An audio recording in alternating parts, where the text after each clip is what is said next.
5 kolektyvai pateikė skirtingas meninės vizijas. Pirmą vietą laimėjo architektūros linijos architektai, projekto autoriai profesorius Gintaras Čeikauskas ir magistras Faustas Lasys. Tai dalis informacijos, kuri po žeme nugulė Rokiškio miesto aikštėje ir yra skirta ateities kartoms. Tai ką, jums leidus? Šioje vietoje netrukus iškils įspūdingas kūrinys, kurio atsiradimo istorija ir pasakoja kapsulėje išsaugota informacija.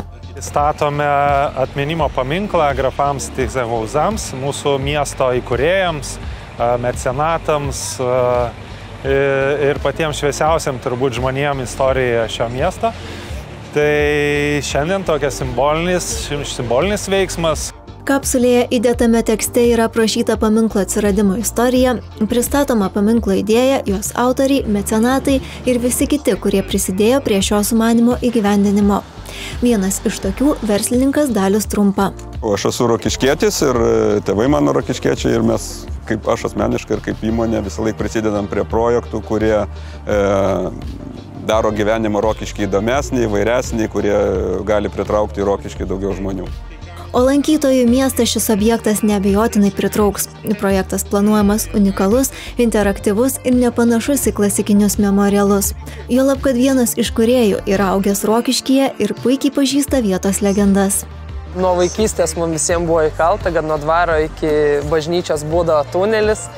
Ir ta kūryba buvo realiai jau porą metų atgal, kai buvo konkursas, o dabar, sakyčiau, net ne kiek kūryba, kiek eksperimentai prasidėjo, nes mes tą visą savo idėją turim perkelti į tą mastelį 1:1, tai dabar čia va įkasim tą simbolinę kapsulę, prasidės montavimo darbai, bet iš esmės jau visą vasarą dirbtuvėse vyksta darbai. Iš tikrųjų, ten bus panaudota šviesų efektai, atspindžių ir visi kiti sukuriant tą begalybės įvaizdį. Tai yra pakankamai novatoriškas sprendimas, Lietuvoje dar nėra eksploatuotas meninėje kalboje. Ir pasaulyje naudojamas daugiau tokiam dekoratyviniam sprendimam. Mes pirmą kartą bandėm perkelti šitą mintį į urbanistinį, meninį, skulptūrinį sprendimą. Naujas paminklas Rokiškyje turėtų būti atidengtas rugsėjo 20 dieną, per 525 miesto gimtadienį. Dabar jaučiuosi truputį kaip olimpiada, dabar tai prieš olimpinių startą. Po gerų 2 mėnesių pamatysim, kas išėjo, žinot.